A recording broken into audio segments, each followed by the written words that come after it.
राजस्थान के एक छोटे से गांव में एक पुरानी हवेली थी जिसे लोग चमेली की हवेली कहते थे।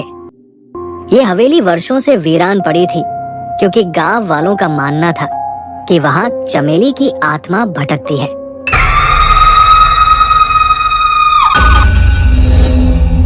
कहानी 100 साल पुरानी है। चमेली एक खूबसूरत और मासूम लड़की थी जो अपने पति अर्जुन के साथ इस हवेली में रहती थी।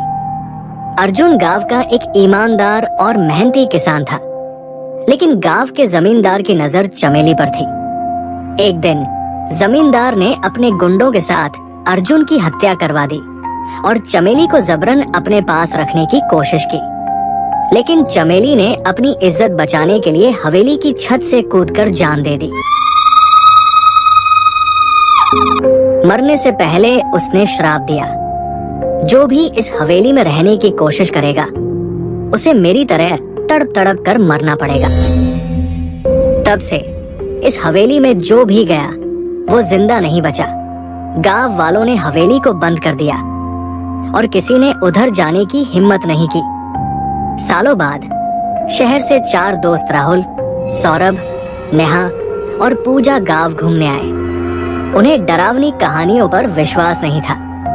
जब गांव वालों ने चमेली की हवेली के बारे में बताया तो वे इसे एक मजाक समझकर वहां रात बिताने चले गए। हवेली में घुसते ही अजीब सी ठंडक महसूस हुई। जैसे ही रात के 12 बजे हवेली के दरवाजे अपने आप बंद हो गए, तभी पूजा ने एक अजीब साया देखा जो सीढ़ियों पर खड़ा था। अचानक हवेली के अंदर किसी के रोने की आवाज गूंजने लगी। मुझे न्याय दो, मुझे न्याय दो। सौरभ ने टॉर्च जलाकर देखा तो एक सफेद साड़ी पहने औरत खड़ी थी।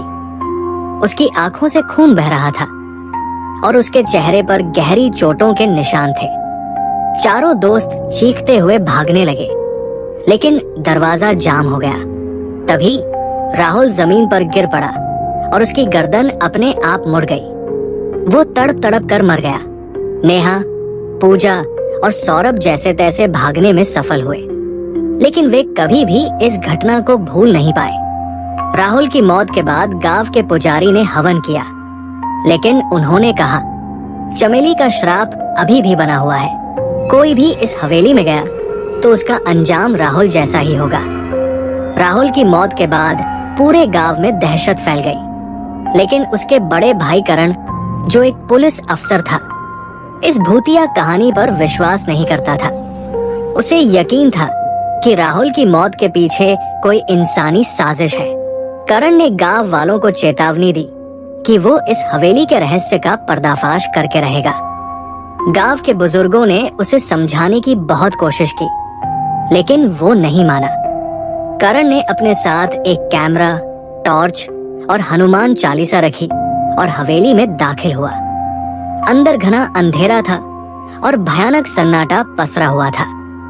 जैसे ही उसने सीढ़ियों की तरफ कदम बढ़ाया, उसे किसी के पैरों की आहट सुनाई दी। कौन है वहां?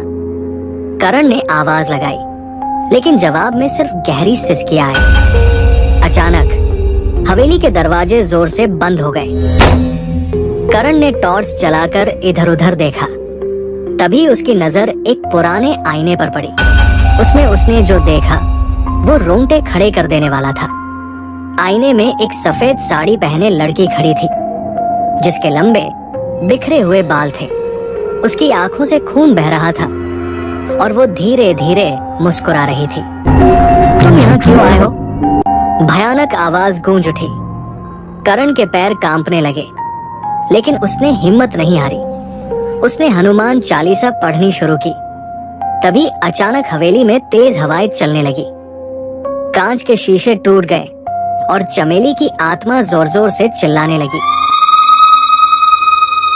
मेरा बदला अधूरा है, मैं कभी मुक्त नहीं हो सकती। करण को अचानक महसूस हुआ कि ये आत्मा किसी से बदला चाहती है।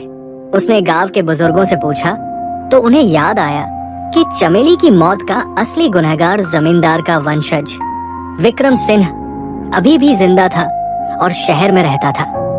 करण ने विक्रम सिंह को ढूंढ निकाला और उसे जबरन हवेली में लाया।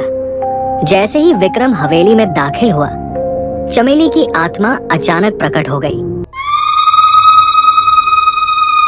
हवेली की दीवारें हिलने लगी और हवा में चमेली की चीख गूंजने लगी। विक्रम घबराकर रोने लगा।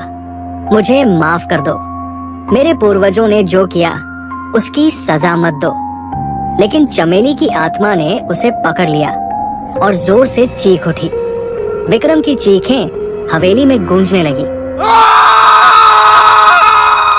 और कुछ ही पलों में वो जमीन पर गिर पड़ा, बिल्कुल वैसे ही मरा जैसे राहुल मरा था। चमेली की आत्मा शांत हो गई। हवेली में अचानक शांति छा गई और एक हल्की सी रोशनी प्रकट हुई।